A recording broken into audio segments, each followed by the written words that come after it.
गेल्या अनेक महिन्यांपासून अनेक कारणांनी विवादित ठरलेल्या बळीराजा वॉटर पार्क कृषी ग्रामीण पर्यटन केंद्र यांनी सर्व घडामोडींचा खुलासा केला।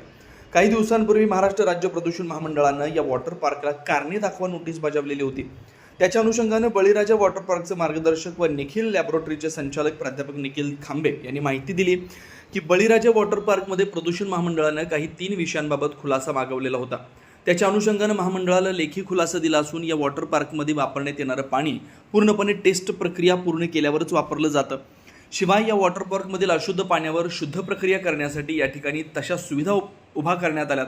काही अद्ययावत सुविधा आणखी वाढवण्यासाठी प्रदूषण महामंडळाकडे लेखी मुदत मागितली असल्याचं स्पष्ट केलंय। शिवाय येथील खरकटी अन्न व इतर टाकाऊ वस्तूंचा वापर ही अन्न शिजवण्यासाठी गॅस तयार करण्यासाठी वापरला जातो।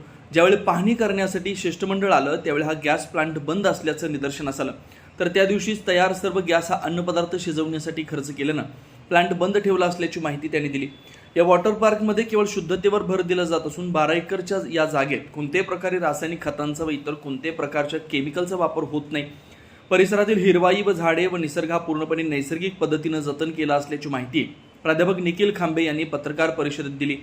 तर या वॉटर पार्कमध्ये घडलेल्या वादाच्या घटनांवर संचालक इंद्रजित तवटे यांनी माहिती दिली की वॉटर पार्कमध्ये असलेल्या ट्यूब स्लाईडवरून आनंद घेत असताना पुढे शेवटी ट्यूब स्लाईड थांबवण्यासाठी लाईफगार्ड असतात। 3 फूट पाण्यात उतरता येत नसल्यानं लाईफगार्ड त्यांना आधार देऊन उतरवतात, पण त्यावेळी असलेल्या ग्राहकाने वादास सुरुवात केली। त्यातून मारहाणीचा प्रसंग घडला, पण त्या घटनेचा सर्व CCTV फुटेज आम्ही पोलीस प्रशासनाला दिलाय। घटने दिवशी 6 कर्मचाऱ्यांवर तात्काळ निलंबनाची कारवाई करण्यात आल्याची माहिती त्यांनी दिली। यानंतर अशा घटनांसाठी आम्ही तात्काळ पोलीस प्रशासनाकडे मदत मागणार असल्याचं सांगत या वॉटर पार्कमध्ये ग्राहकांच्या सुरक्षेसाठी किमान 130 कर्मचारी उपस्थित असतात। या ठिकाणी ग्राहकांच्या सुरक्षेसाठी कोणतीही तडजोड केली जात नसल्याचं स्पष्ट केलं। यावेळी संचालक अशोक तवटे व प्राध्यापक निखिल खांबे, भाऊसाहेब पाटील यांच्यासह कर्मचारी व स्टाफ उपस्थित होता। आता आम्ही बळवायचं बंद केलं, आता पहिल्यांदा आम्हीच गुन्हा दाखल केला। आता उलट इतके दिवस आम्ही काय करत होतो, ऐकून घ्या, इतके दिवस काय करत होतो आम्ही विषय जागेवरती संपवण्याचा, शांत करण्याचा विषय बघत होतो। पण आता इथून पुढे आम्ही डायरेक्ट आम्हीच पहिला पोलीस स्टेशनमध्ये जाऊ आणि पोलीस येऊन काय असेल ते कारवाई करतील। आणि आम्हाला तसं काही बोलता येणार नाही, असू शकतील काही सांगता येणार। फक्त असं होऊ शकेल किंवा होत असेल माहित नाहीये। आमचं फक्त एवढंच काम आहे की आज येणाऱ्या कस्टमरला चांगलं सर्व्हिस देणं, त्यांना कुठेही त्रास होणार नाही, त्यांच्या सेफ्टीची त्यांच्या सुरक्षेची आम्ही काळजी घेणं। त्रास दिला तर एखादी कंप्लेंट करणं हे त्याने जर आता आम्ही तेच ठरवलं की आता त्याने जर काय असं काही त्रास वगैरे दिला तर त्याला सरळ तर बाहेर काढणं आणि नाही तर बडी पोलीस स्टेशनला बाहेर सुद्धा जात नाही त्यावेळेला सर एखादी दुर्घटना घडली ॲम्ब्युलन्स आहे, डॉक्टर आहे, नशा करून आलेले आणि ज्यावेळेस ते आतमध्ये येतात त्यावेळेस त्यांची चेकिंग झालेली असते, पण हळूहळू नशा चढायला लागते आणि त्यानंतर त्यांच्याकडून असे काही कृत्य घडतात।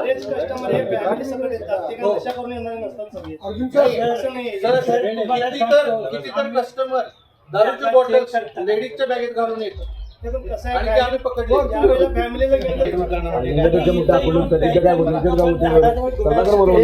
बऱ्याचशाच तक्रारी होतात, ते जागेवर संपवले जातात तिथं जागेवर संपवल्यावर तुम्ही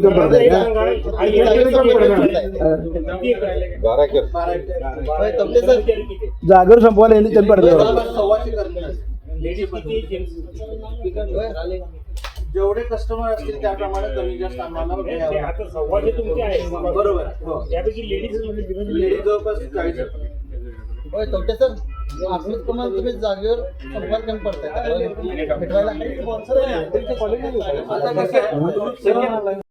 आता एक मलगांचं तुम्ही सांगितलं, एक जे परवा झालेलं ते एक विषय, पोलिसाच्या फॅमिली बरोबर वादावाद झाली तुमची, त्यावेळेला पण ते बाहेर परस्पर तुमचे प्रकरण मिळले की त्यांनी तक्रार दिली ते बाहेरची फॅमिली केली।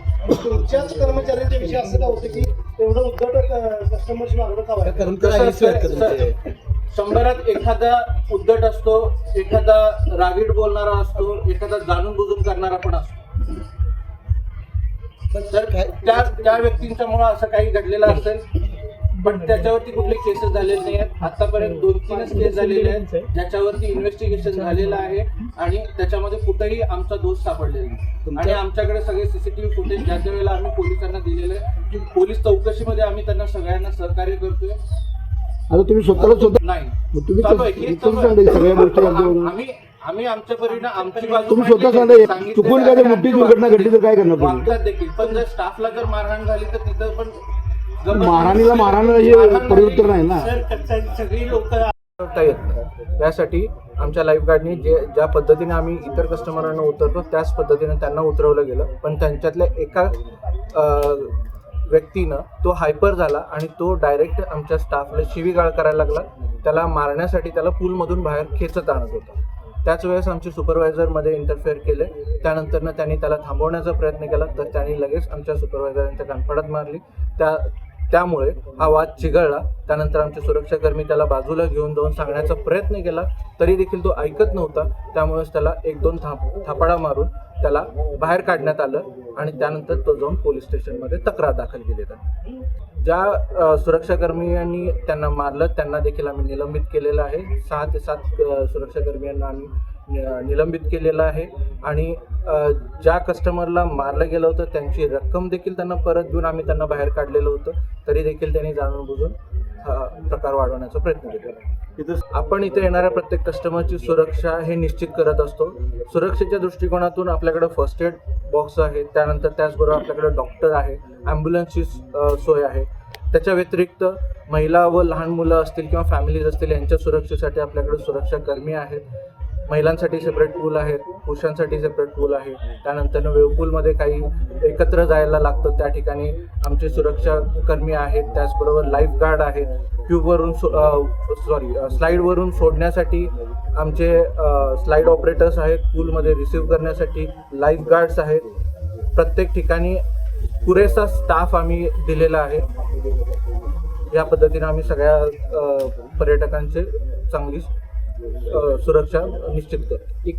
एकूण कर्मचाऱ्यांची संख्या जवळपास 125 ते 130च्या आसपास आहे. त्यांना पेमेंटच्या बद्दल आता बोलण्यास काय नाही. आम्ही त्यांना पर्यटक दिवसाला पर्यटक किती आहेत? पर्यटक 1500 ते 2000च्या दरम्यान आहेत. मध्ये जास्त असतात. बाकी ऑफ सीझन मध्ये 12 महिने 3 महिने सीझन असतो. लोक दांडगावपणा पण करायचा प्रयत्न करतात. तो माणूस शांत व्हायला तयार नव्हता. आम्ही त्याच्यानंतर त्यावेळेस सिच्युएशन पहिला शांत करणे हे खूप गरजेचं आहे. आणि त्यानंतर जे काही पोलीस तक्रार वगैरे असेल ते त्या बाकीच्या बाहेरच्या गोष्टी.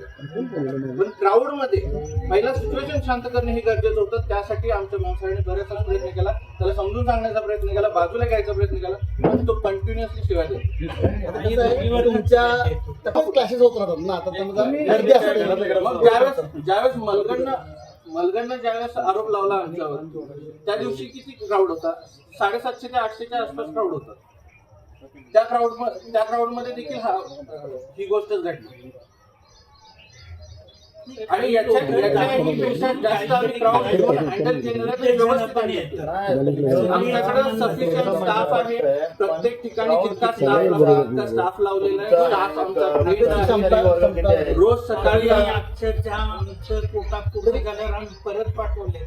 आता क्षमता किती आहे तुमच्या त्यांची लोकांची क्षमता आहे आणि तिकडची कुठली सगळ्या मिळूनच आम्ही 2000 इकडच्या तिकडची. समजा भविष्यात आणि असाच प्रकार जर घडला तर त्यावेळी तुमचं काय हे असेल का? त्यावेळी पण त्यांना बरोबर काढणार. आता आम्ही तो दिवसभरातील घडामोडींचा आढावा घेण्यासाठी पाहत रहा N24 मराठी न्यूज चॅनल.